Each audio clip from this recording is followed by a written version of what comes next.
So I'd like to thank again the Cornell Atkinson Center in Biological and Environmental Engineering for sponsoring the seminar. So today we have Dr. Holly Buck, and Holly's at the University at Buffalo, where she's assistant professor in environmental and sustainability. And Holly got her PhD in Ithaca at Cornell in 2017. So this is her first trip back since, at least physically. She published her first book in 2019 called After Geoengineering, Climate Tragedy, Repair and Restoration. And so this book discusses and provides scenarios in deliberately engineering the climate. And she's working on a second book now on climate change. It's a second book. Oh, it actually exists. Oh, you have it. It's called Ending Fossil Fuels. The title kind of says it all. So Ending Fossil Fuels, Why Net Zero is Not Enough. And I guess the book's out already. It's published. Okay, so that's her second book. And Holly works on climate change and global environmental governance, environmental policy, and public participation in emerging technologies. And today she's going to talk to us about carbon dioxide removal, the social and policy landscapes. So thank you for coming. Thank you.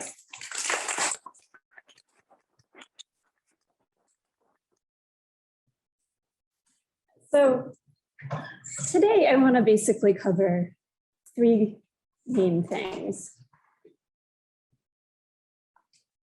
Can everyone hear? Or is that looks okay?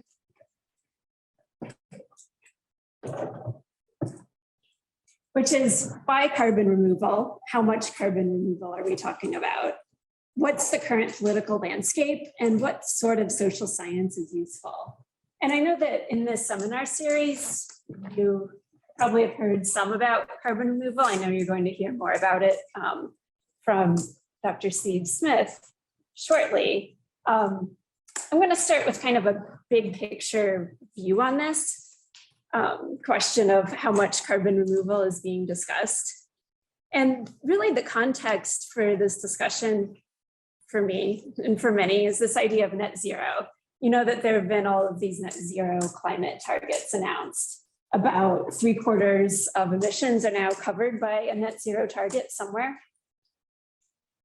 And basically net zero implies balancing some amount of remaining emissions with some amount of removals. So raise your hand if you've seen a version of this figure before. Okay, so I won't spend too much time on this, but you get the basic idea is that near the end of the century in a 2-degree scenario, the world is removing more carbon than is being emitted. A lot of these ongoing emissions are from other greenhouse gases. And this is something that begins to be developed right now in the 2020s. So it can start to happen in the 2030s, et cetera. And carbon removal is playing a few different roles in these net zero scenarios. Just as mentioned, compensating for some amount of continued CO2 emissions, for emissions of other greenhouse gases, and for historical or sometimes called legacy emissions that may have happened a long time ago. Now, here's one idea of how much carbon removal would be needed. The curve I showed you just a few slides ago works up to 10 or 20 gigatons, billion tons of carbon being removed towards the end of the century. This is from a document called the Carbon Dioxide Removal Primer, which is open source, kind of a free online book / resource. And the analysts who were writing this took a different approach than some of these other figures. So the Intergovernmental Panel on Climate Change came up with these large 10, 15 gigatons of removal by using these integrated assessment models that were basically solving for the least cost solution. And that generates projections of needing a lot. This type of analysis took a bottom-up approach. So the analysts said, let's not look at what's, cheap. Let's look at what's technically possible in terms of having leftover emissions. And so they come up with a much smaller figure, 1.5 to 3.1 billion tons that would be hard to avoid, which is still like big. We're still in the billions of tons, but it's really different than 10 or 15 in terms of the scale of the infrastructure and cost and effort involved. And so those emissions are coming from largely from agriculture, some amount from aviation and shipping, possibly some for buildings. So in kind of a scientific way, that might be something to aim for as opposed to a much larger amount of residual or leftover emissions. Now I'm going to take a few minutes to talk about what countries are actually planning. And so under the Paris Agreement, countries are invited / recommended they should strive to formulate and communicate these long-term low greenhouse gas emission development strategies. And when they're doing this, they should be taking into account common but differentiated responsibilities and respective capabilities. So that's a principle in these negotiations that you have to be mindful of what a country can do and how much they've contributed to climate change already. And they talk about in the light of different national circumstances. So this is language that recognizes that every country will have its own path. Raise your hand if you have encountered or read one of these long-term strategy documents. Yeah, so maybe one person. So out of all the countries, 49 have submitted them to the UNFCCC. 26 of those included projections of residual emissions or how many emissions would be left over at net zero. Some of those break down these residual emissions by sector. And the next few slides are going to be pretty massy, but I promise there will be human beings in the later part of this talk. Because I think this is important. Countries are really assuming significant amounts of residual emissions and therefore carbon removal at net zero, which is in 2050 for almost all the countries analyzed. Sweden and Finland have slightly earlier targets. And so the countries that had net zero goals included estimates of these residual emissions. They're responsible for about 18% of global emissions. All of those, what they said, totaled together is 2.55 gigatons. And if you extrapolate that to the rest of the world, you're looking at something like 14 plus gigatons of CO2 equivalent left over. Obviously, this is a back of the envelope calculation. It's actually low because most countries don't include aviation or shipping in their plans. So it's missing a lot, but you can see that they're aiming for having a fair amount of carbon left over that carbon removal will be required to negate. So here's another look at some of what's projected.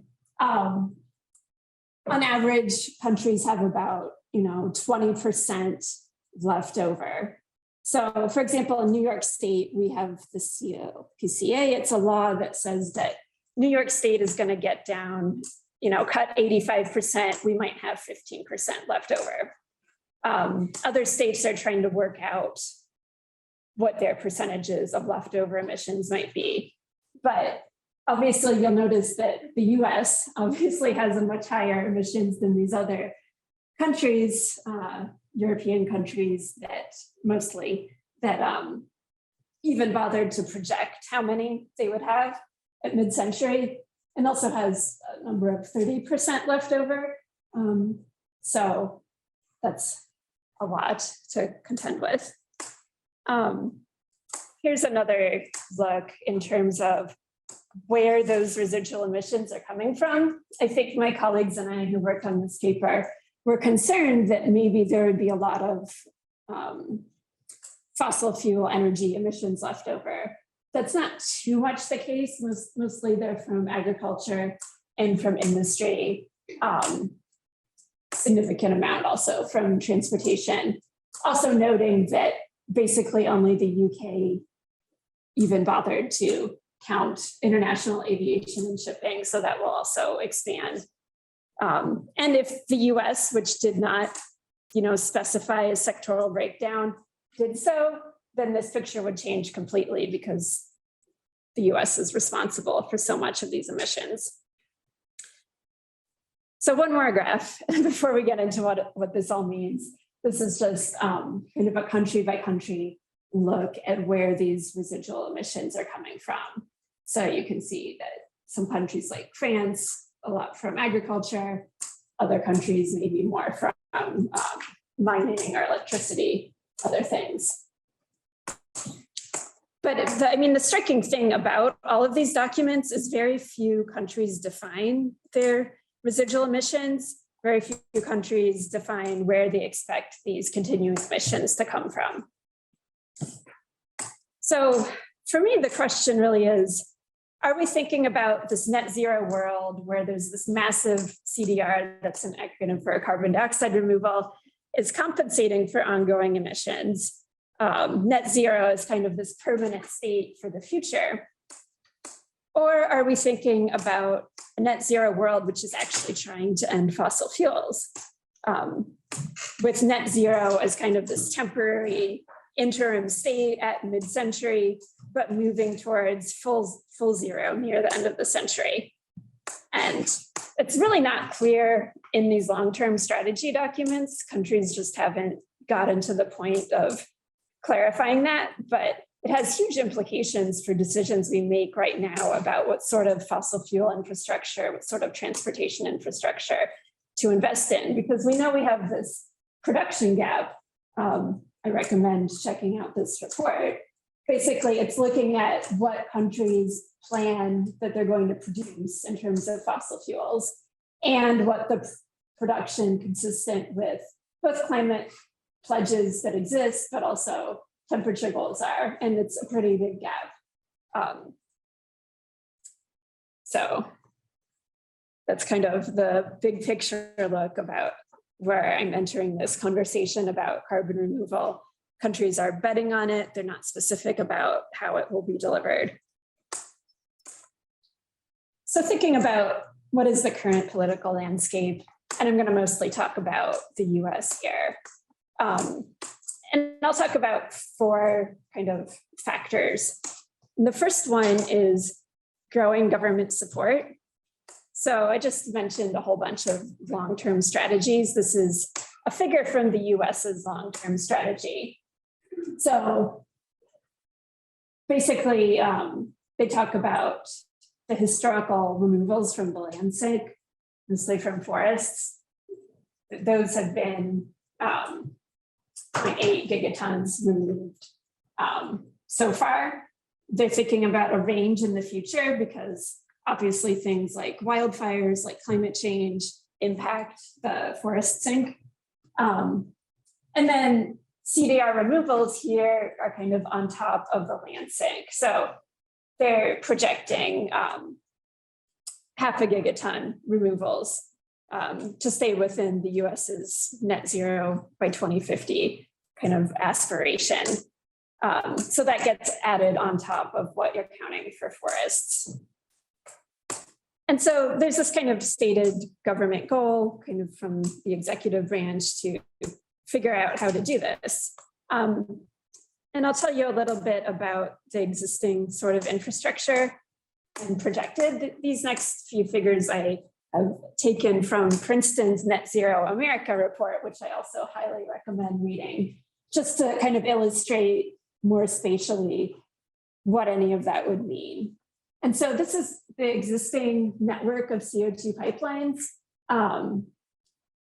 8,500 kilometers so far. A lot of these pipelines have existed since like the 70s, 80s. Right now, CO2 is mined from natural formations underground and piped to places like West Texas for enhanced oil recovery. And so that's a pretty old existing infrastructure. But achieving some of these aspirations for both carbon capture and carbon removal. And I'll talk more about the difference there because it's really critical. A lot of this capacity is going to be for mitigating climate change, like emissions from cements, industrial emissions, and so forth. And some of it is for bioenergy with carbon capture and storage. Those are the green dots. Those would be, for example, right now, there's some infrastructure being planned to capture CO2 at ethanol plants, transport it.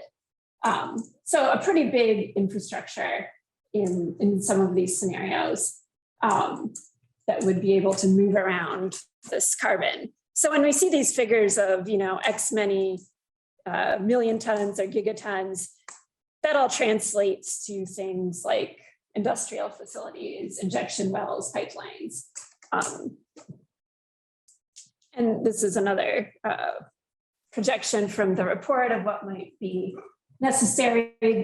Certain geological formations are appropriate for storing this CO2 underground, but it's highly dependent on geology. So a lot of this is imagined to take place off the Gulf Coast. And again, this is both, that 0.5 gigaton for carbon removal, but the rest of this would be for industrial decarbonization. And perhaps in some of the scenarios they analyze like 5 different scenarios.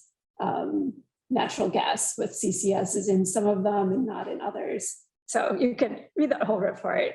But anyway, these are the sorts of ideas that are floating around, grounded in engineering and science mainly. And so what's happened in terms of national policies, we have, the climate policy that we've been able to pass so far is this inside this infrastructure bill. And so that includes some things that are relevant to this, including $3.5 billion for direct air capture hubs, $3.5 billion for carbon capture demonstrations in large projects, some money for validation and testing, money for transportation, and just for similar scale, $8 billion for hydrogen, because a lot of the scenarios that avoid some of this do it by leaning on hydrogen. So there's a bunch of stuff going on at the national level. Is it commensurate with kind of the effort involved? No, but it's kind of what they could do. So that's one factor in the landscape. The other is the growing interest from business and the tech community around carbon removal. And so this is a look at VC funding, venture capital funding in climate tech, which has increased a lot quarter by quarter. Mostly this goes to mobility, clean energy. Carbon is just a very tiny piece of this. And I put this up here not so as to not give the impression that carbon removal is like huge amounts of money are being poured into it, because I don't think that's the case, but some amount of money is going into it. And generally I think about 3 sort of buckets of, business investment. There's companies that want to make money by supplying removals. There's companies that want to make money, not make money. They want to comply with regulations that they see coming, because they're going to need those removals to compensate for their residual emissions. And then there's companies that want to make money by facilitating these exchanges. And this is kind of a look at some of this carbon removals. There's companies that are developing technologies or ideas to supply this market. So some of these are direct air capture companies. Some of them are bioenergy with carbon capture and storage. There's a kelp-based scheme on here. And then you have these kind of marketplaces that will match these buyers with sellers, and also try to guide some enterprises through this whole thing. Other companies are looking at this and trying to build a business in the measurement and verification of the carbon removals. There's also companies that are actually just trying to procure carbon removal directly in order to kickstart this whole market. And so what sort of company wants to think about this? Well, aviation is one of these hard to decarbonize sectors. Some of these big airlines are thinking into the future about their business model and see compensating with direct air capture as cheaper than maybe some of the other alternatives for sustainable aviation fuel. So it's one thing out of a range of things that they want to put some early investment into. So, for example, United Airlines investing in this planned kind of the first large scale direct air capture plant that would be built in Texas. But then the fossil fuel industry occupies a certain space in this as well.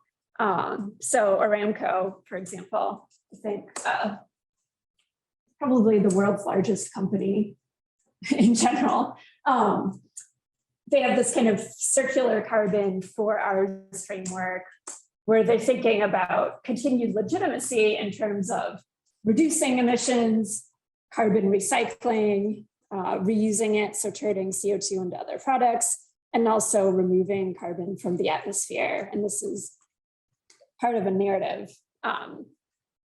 Same thing with Occidental Petroleum, for example. They put together what they were calling a carbon neutral crude shipment, which was basically just bundling the shipment with offsets. But they said that it's the first step in the creation of a new market for climate differentiated crude oil and eventually net zero oil, which they intend to produce by coupling direct air capture with geological sequestration. And so here's a kind of picture of what that might look like. Direct air capture, injected, producing more oil from that process, keeping aircraft flying, et cetera. So one slide on enhanced oil recovery, just because I think that's maybe useful background. Basically, CO2 is captured in this instance from anthropogenic sources, injected into depleted oil wells. This is because the first steps of oil recovery, they don't get all the oil out of the well, but you can flush CO2 and water in many cases. And then you could do a life cycle analysis and claim that that resultant oil would be a lower carbon fossil fuel. And so some regions are kind of leaning on this concept. This is a picture I snapped at one of the oil museums in the Permian Basin. You know, this question workers have, what's the future of this industry? The answer being enhanced oil recovery is going to bring new wells into service, keep things going. And so, you know, the public could effectively subsidize the delivery of the CO2 through some of the policies. And this is, in the context of this region, you know, this is a town I went to called Denver City. It's home of the world's largest CO2 flood. It's basically built on top of an oil field where they've been doing this since the 1970s. And so you can see everywhere, including by the schools, by everybody's homes, by the Sonic, drive-in, whatever, CO2 injection taking place in the background. So the third factor I want to mention about the social landscape is really a deep concern from climate justice and environmental justice groups. A lot of discussion about these being false solutions. The White House Environmental Justice Advisory Council published some guidance thinking about this. And they have a whole section of examples of the types of projects that will not benefit a community. Very clear that they don't see direct air capture or carbon capture, utilization, and storage as being beneficial to communities. And so in California, this played out in terms of, there was a legislation introduced recently, and I recommend reading this article by Emily Pontecorvo from GRIST, which details the story here. But they had a piece of legislation proposed that would have put net zero by 2045 in law. So this is a target that California has by executive order, but they wanted to have it really strengthened in law that California was going to do this. And this bill would have limited residual emissions to 10%. So it would have been better than New York's flagship legislation. And it also had a lot of language to put in place guardrails for carbon capture and storage and carbon removal. But it faced disagreement over the need for carbon capture and carbon removal. So there were trades unions that fought the bill because they thought it was too much. There were risks to jobs. There are also environmental justice groups that didn't want to see carbon capture and storage or direct air capture in there at all. And I recommend, if you're interested in this topic, reading a letter that a whole bunch of environmental justice groups wrote to the California Air Resources Board, who makes regulations about this. And they say quite clearly, this is an extension of environmental racism. It increases environmental injustice for frontline communities, communities that are already sacrifice zones bearing burdens. And it argues that there would be negative health and climate impacts from carbon capture and direct air capture technologies. And so this is, the concerns are quite clear. They're both in terms of, is all this stuff going to distract from mitigation? Is it going to delay climate action? Is it going to increase health burdens, other sorts of burdens that communities are disproportionately facing? And this came up also too in terms of the CO2 pipeline consideration. This is an article published in the Huffington Post last year about a CO2 pipeline leak in Mississippi, where many people were sick. And kind of still waiting on government reports about exactly what caused that leak. But people are concerned, really all over the country. There's been some protests also in Iowa around CO2 pipelines. Here, the strategy is kind of more in terms of mobilizing landowners who might not even care about climate change, but they care about the idea of eminent domain being used on their land. And all of that is, in parallel in conversation with sometimes the whole questioning of net zero as a goal. So in a sense, it's a very fraught landscape. At the same time, the public is largely unaware of carbon removal. This is some polling that was done in 2020. I've seen more recent polling that actually is very similar to this, so I think it's still relevant, done by a polling firm that, asked people if they'd seen, read, heard about carbon removal practices and technologies. Maybe about 30% said they had. In general, they didn't know, a lot of people didn't know if they supported or opposed expanding the use of it, but people were somewhat supportive. At the same time, they asked people also, do you consider the following to be carbon removal practices and technologies? So a range of things. A lot of people thought recycling was carbon removal. They thought solar panels on homes and businesses were carbon removal. So that kind of calls into the question, the earlier figure I just showed. But in general, this is not well known. So I'm going to talk for a few minutes about a particular study. And it was spurred by an analysis of what would be needed in California. So this was an important report in that it was spatially explicit. It looked at well, if California wanted to meet its net zero goals, how would they do it? How would they find the carbon removal capacity? And so they had a target of, the residual emissions that might be the need for carbon removal, which they found to be 125 million to 150 million tons removed.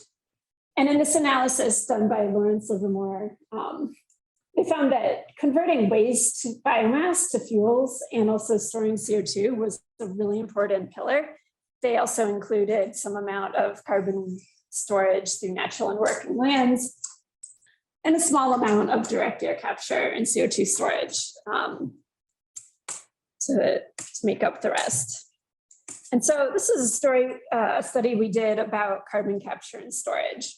So this is not about carbon removal, but it relates to carbon removal in the fact that in most scenarios, some amount of geologic storage is necessary.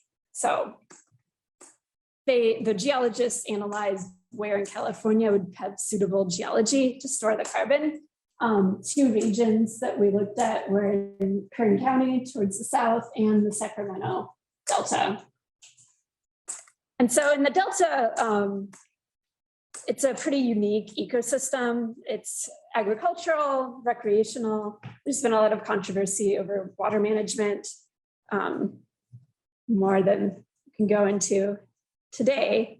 The other region, Kern County, is also an oil producing region, but also has a lot of agriculture as well as renewables. It's they're going for all of the above energy strategy, more or less, but a lot of wealth inequality, a lot of environmental justice communities with air quality challenges. And so we did a mixed method study that included both interviews with stakeholders as well as surveys of publics in two regions. We started out by finding out what people were concerned about generally. And so at this time, economic impacts from COVID, but there's a lot of environmental things people were concerned about, like drought or wildfire, that weren't understood in terms of climate change.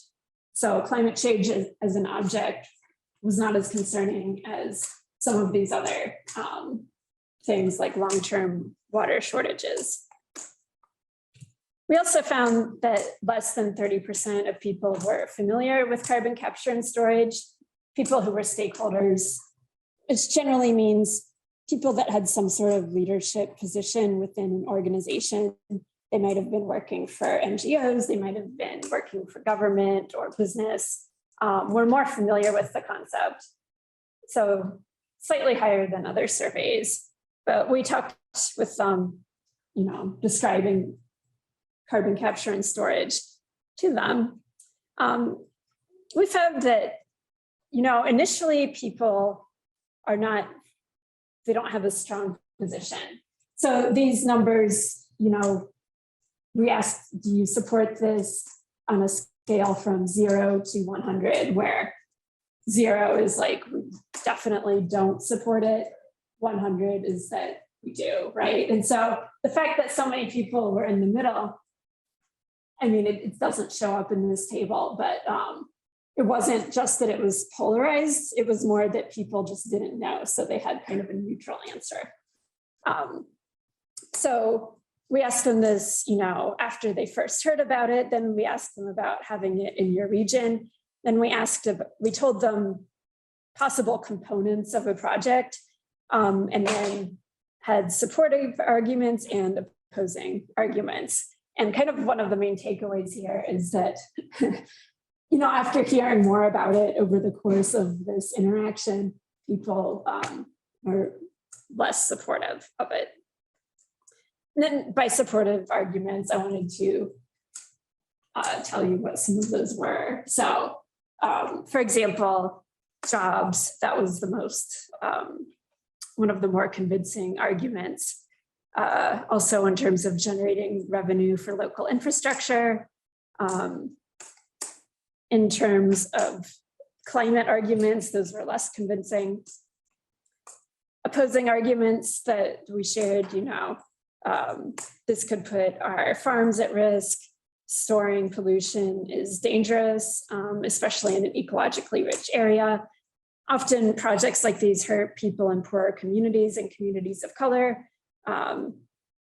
This project would store millions of tons of pollution near communities that already suffer from the lack of clean air and clean water. So those are some of the more convincing opposing arguments that were shared. And people had a lot of different associations with this technology. A lot of associations with fracking, with waste storage, but also with renewable energy in terms of being a new technology that comes and sort of transforms the area. Also water management in terms of maybe people that are farther off making decisions about what impacts them. And so we found that people really wanted all of this to be subject to detailed public input and review process. That was the number one kind of thing. They also wanted protections for land, water, and wildlife. And I'll move on from talking about this study, but wanted to give an example also that interestingly, the support did fall along party lines, Democrats generally more supportive. People had an interest in learning more about it. And they also approached the topic through a local frame rather than a national frame. They were hopeful about being able to have a dialogue. They talked about having a table where people would come together and make decisions. And so the question here is that, on the national scale, does sort of a table like that exist where people can talk through different views and come to sort of agreement? Because actually people who you might expect to be on different sides of the issue had a lot of things in common. They cared about protecting air quality and public health. They generally agreed that the energy transition is happening. There were just disagreements about the speed of that. They were wary of outsiders coming in and doing things where they lived. And they were concerned about whether benefits would be real because they've heard a lot about benefits from projects that didn't manifest. So I'll wrap up by talking about what sort of social science is useful to do. And actually I will show this slide even though it's kind of dense. This is from a recent paper. This is kind of the framework I've observed from a few different studies I've done on this now, is that you have these climate professionals who I'm defining as people who work on climate change. They might be at NGOs or think tanks or consultants or in business doing ESG stuff, or just generally in the sustainability field. That's their job. Sometimes they have tendencies of kind of producing these maps that render the land empty. So they can make a map or a model, but they're not seeing who lives there and what they care about. They're making carbon into an exchangeable commodity because for these markets to work, it needs to be just 1 ton equals 1 ton. But on the ground, 1 ton means something to the people who are, maybe they have increased truck traffic and air pollution and asthma from that 1 ton, which is different than 1 ton from a forest that is like ecologically managed and maybe contributes to people's lives in a spiritually beneficial way, So a ton of carbon in a sense is always particular, but you have to make it standardized and exchangeable for these whole net zero schemes to work. There's also a lot of modeling that is excluding social factors when they make these roadmaps for how to decarbonize. And then oftentimes people are gathering at exclusionary places or publishing in paywalled spaces. I feel like with things going virtual, this has maybe changed that a little bit, but it's still a huge issue. And so there's all these gaps between like the project site and the nation scale or the million-ton and gigaton scale, as well as temporal gaps that these professionals have strategies for managing where they don't have to like talk so much about how to get to these bigger scales. And so I call this a double unseeing because the climate professionals generally aren't seeing what's happening on the ground. At the same time, the publics are dealing with barriers to actually participating in this conversation, right? They might not have time because they're working. They might not have transportation to get to a public hearing. There might be language barriers. There might not even be a public hearing. And then the experts are presenting their info in really technical ways that there might not be local expertise to translate that. And also with the decrease in local newspapers and the changes in how media works, there's a lot more polarization and filter bubbles. So in general, I mean, all of this is a high generalization, but publics do have common sense sustainability concerns about new infrastructure. They have a need for local agency and control over new projects. They're concerned about the viability of smaller rural communities and local economic impacts. All of that is kind of missed sometimes in what the climate professionals are seeing. They're seeing the climate mass, like all of those numbers I presented at the beginning. They're trying to visualize the scale of the infrastructure and understand trade-offs. And that's stuff that publics might not see because of how this whole thing is working. So can social science make a difference in this? Like I said, I'll wrap up by talking about 3 different examples from papers I've written about 3 different things. One is soil carbon sequestration, also carbon capture and storage, and then ocean carbon removal. So with soil carbon, the idea is that this could reach a gigaton scale of removal if farmers all over participated in changing how they farm to put more carbon back into the soil through cover cropping or no-till agriculture. But there aren't very many studies that ask farmers what would make you want to change what you're doing to sequester carbon. So we found 37 studies, mostly in North America, Europe, and Australia, that actually talked to farmers in some way to find out what they thought about this. And most of those weren't even designed to answer some of the things people are talking about, because with soil carbon right now, there's a whole bunch of companies pouring into this space to try to figure out how to get farmers paid for this. And so I think the sort of research we need for soil carbon would be, take place in more geographic context. It would ask questions about who gets to get paid for soil carbon, who can even access these programs, can smaller farms participate in this, what actually motivates farmers to do it. So these 37 studies said actually getting paid for doing it isn't that huge of a motivation. Really, people are doing it because they see it helps them adapt to flooding and other climate events. More so because the payments so far have been so small, they're not really worth changing what you do. But people have also cultural motivating factors. They want to take care of the land, build soil health, et cetera. We also need to look more at who actually does the work. Is it an extra labor burden? As well as put soil carbon in the context of other things farmers may be doing or may need to do to decarbonize their operations. So back to carbon capture and storage. Some of the gaps here, I think there's a ton of gaps. There have been maybe 150 studies from social science on carbon capture and storage. But a lot of them have been surveys that just ask people how they judge the risk, for example. They're not really fit for some of the needs we have, which I think are to ask how people understand carbon capture and storage in the context of a just transition. How do people see the trade-offs? What policies should be used? What does it mean to do public engagement with carbon capture and storage globally? How do people learn these are this kind of things that social science could be investigating.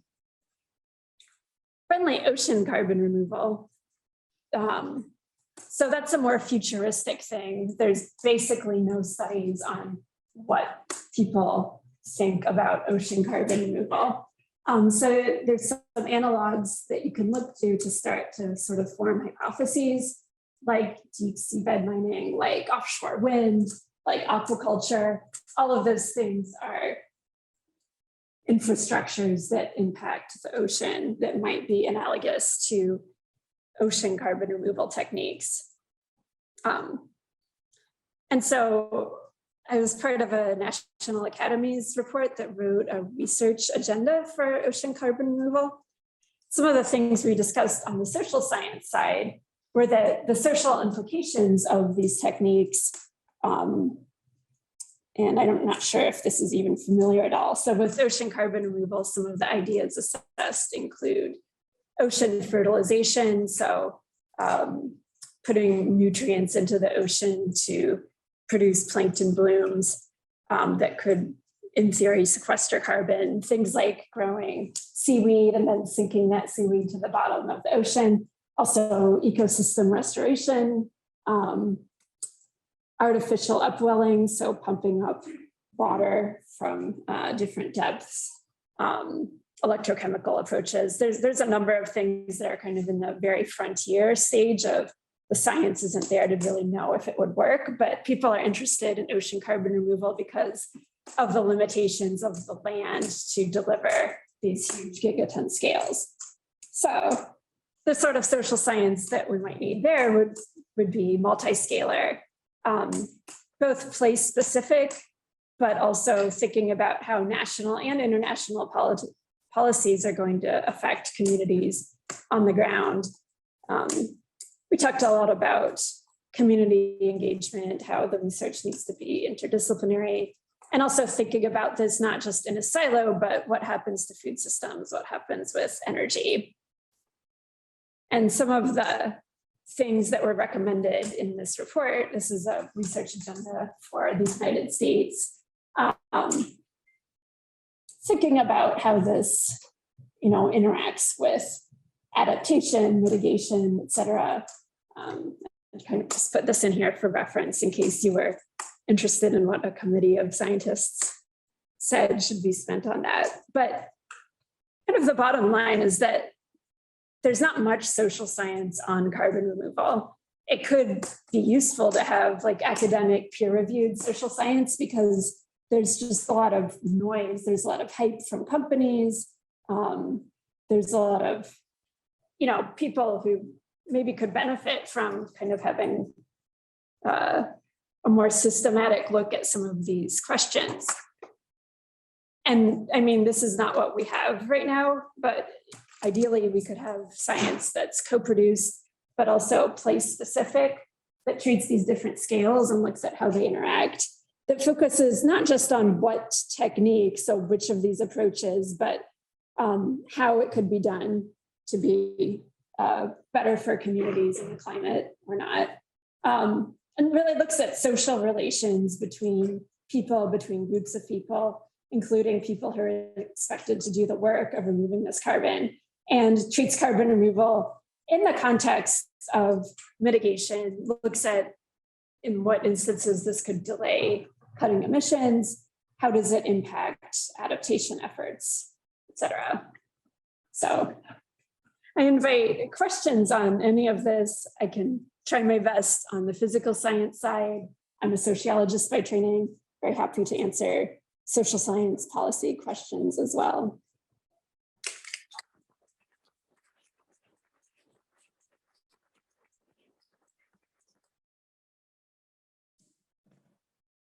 So at the very beginning, you kind of mentioned how a lot of countries were taking carbon offsets into account in their net zero goals for 2050. I don't remember the exact number, but it's like a pretty large percentage of carbon that they were looking to rely on. Is that number in line with what's possible for developing in terms of carbon removal by 2050, or is that not feasible?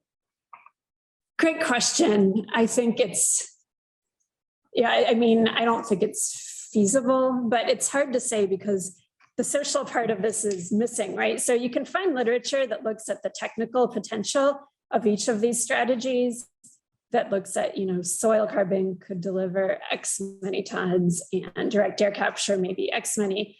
But you can't just add up those because some of these strategies compete with each other.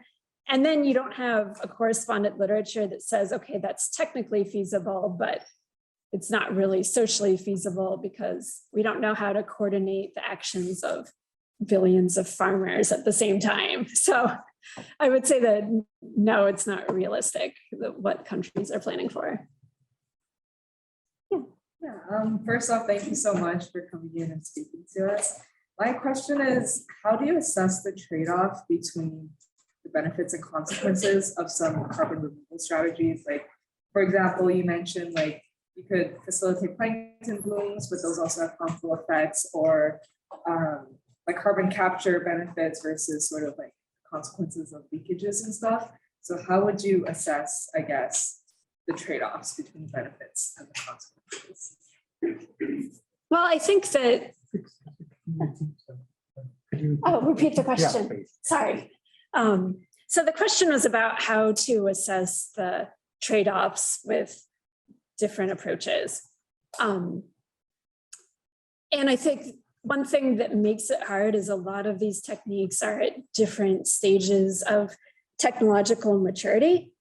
So something like carbon capture and storage is sort of understood because it's been around for some decades, but some of this ocean carbon removal, like we don't even know if it works. So the first step is to just build a scientific knowledge base. But then I think it falls to communities to, assess how they feel about these trade-offs. And this is kind of where a gap comes in because they need information from experts to be able to do that. And one example that I think was well done was in Los Angeles. They did a study called LA 100, where they wanted to see how Los Angeles could get to 100% renewable energy. And they structured it to have a bunch of community leaders come together to form like an advisory group. And they interacted with modelers at NREL, the US National Lab for Renewable Energy. And they went back and forth with each other. The community people would say, well, can we look at this? What would happen, if we did this? And then the modelers would go, do what they asked about and come back. And they had this kind of iterative dialogue.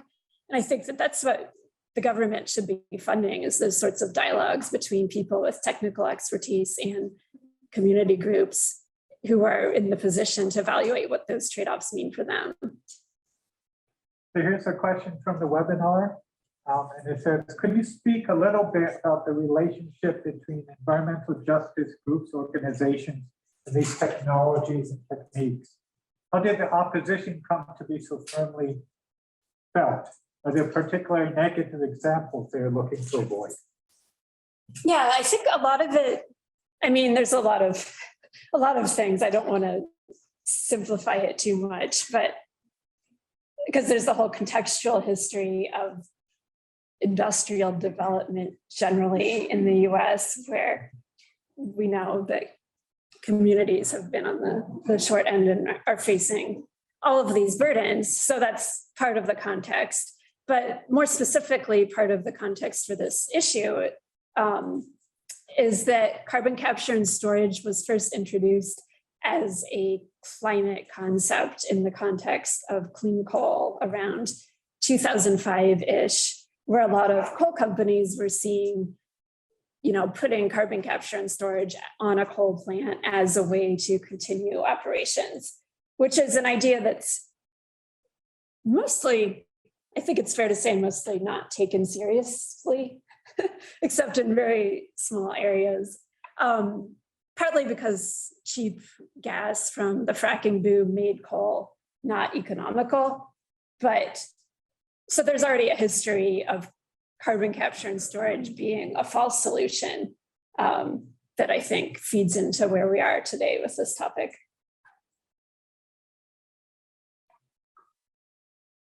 mentioned this thing with enhanced oil recovery and how the extra amount of oil you can get out here has lower carbon footprint per barrel.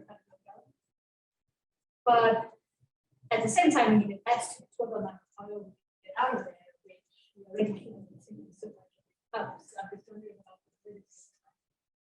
Yeah, well, you're not alone. Most people are wondering about the validity of that. And, you know, you can see a few different life cycle analyses published in the literature. So theoretically, there's even claims that you could make this a carbon negative process, but when it comes to like what actually happens on the ground, that's usually very different than what happens like in a totally idealized scenario. And anyway, if your goal is to end production of fossil fuels, you know, so that's why a lot of people are critical, particularly of something in the US called 45Q, which is a tax credit for enhanced oil recovery that has been around for some years, but is now increased in value. And a lot of environmental groups would like not have that as part of the picture.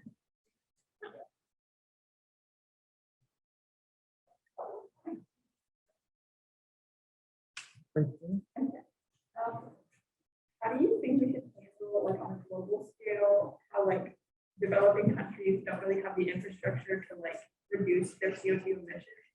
But like it's unethical for them to be like, oh, if you're not already developed and you're like developing, you emit like more CO2.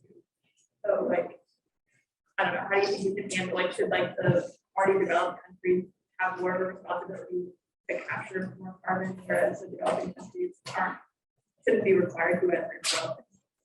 Yeah, I mean, if you follow this principle about common but differentiated responsibilities, I do think that there's an argument that countries like the US and other countries should be aiming to be net negative quicker to buy more space in the carbon budget for countries who aren't historical emitters to have space for that. It's, I guess it's a huge question, but probably the first step is actually delivering on the climate finance promises that have been promised for a while now, but you know, developed countries haven't held up their end of that. So that would be kind of the number one step, I think.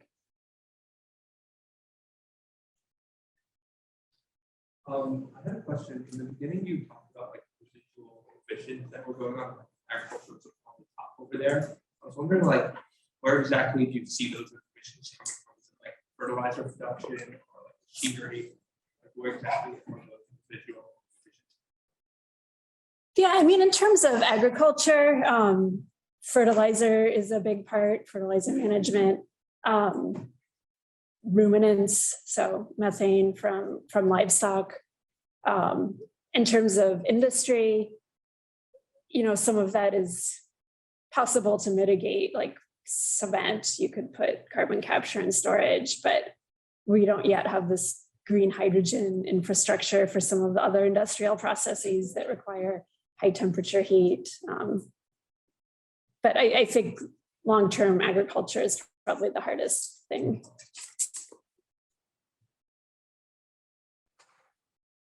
So you mentioned about how trade unions are some of the biggest critics of the California legislation, but then also about how arguments relating to jobs were some of the biggest like convincing factors in the study.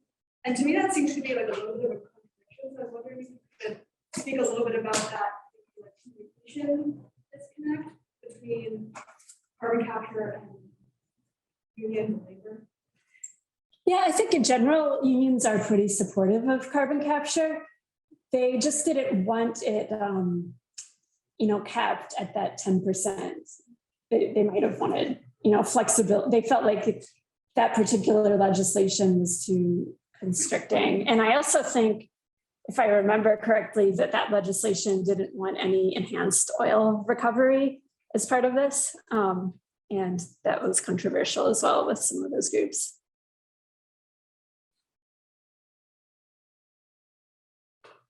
Let's say the revolutionary trees will have anything to say regarding implementation of these carbon removal methods? I said the last part is the precautionary principle. Have anything to say regarding the implementation of these methods?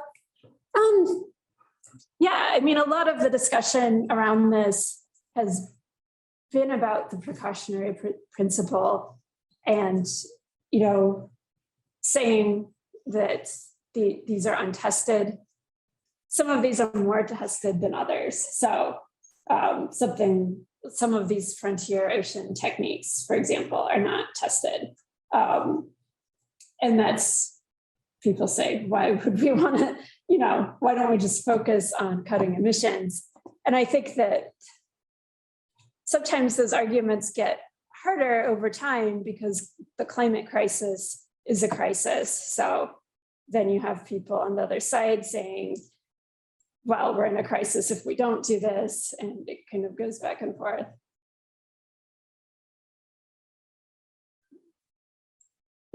So you mentioned that if you capture carbon dioxide and it will enhance the oil, but I mean, like, if you combustion the oil also produces carbon dioxide. I mean, like this is you produce and you capture. What will happen if you the clean energy for the renewable energy? What will happen if people can afford the renewable energy? Well, that process still happen the enhanced oil when the renewable energy becomes more available, more affordable. That's a great question. And I think it has to do with looking at it by sector. So I think the oil would be used mainly for aviation. But if there was a breakthrough in creating sustainable aviation fuel, or even turning CO2 into fuel, like cheap renewables would help with that process. And that could be eventually cheaper than this whole scheme. Yeah. So I have a question. I don't know if you can answer, but may I used to think, maybe you still do, that the main impediment to carbon capture was technological, that we don't have the technology to go to net zero. But some of your talk, you seem to imply that the impediment is really social, that we won't get it. So where do you think it lies? Is it both? Is it more technological? Is it more social?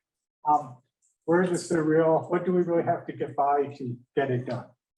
I think that it depends which net zero we're talking about. So if it's a net zero with, 1 or 2 gigatons of residuals, that's a very different scenario than a net zero with 10 or 15.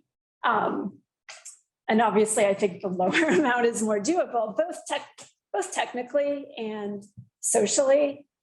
So they both have big challenges. The technological challenges I see are around land use. So obviously for natural approaches like afforestation, there's a limit to the land. But also I think that there could be limitations on land for renewables if you also need those renewables to be producing green hydrogen, electrifying everything, and running direct air capture. That'll be a limitation too. But right now, I think that the main obstacles are social. And I think that they're grounded in the fact that most people don't understand the shape of the energy transition or why it's needed. And so why would they want to live next to any of this stuff or pay for it, right? If they don't understand the basic situation we're in. So if it was up to me, I would spend all these billions on like a massive public discussion program that helps people understand what we're up against. Oh, thanks, yeah. Anything else? Great, let's thank Holly again. Oh, there's a question too. This is what? It's fine. Come down afterwards if you want. Okay, thank you. Thank you very much.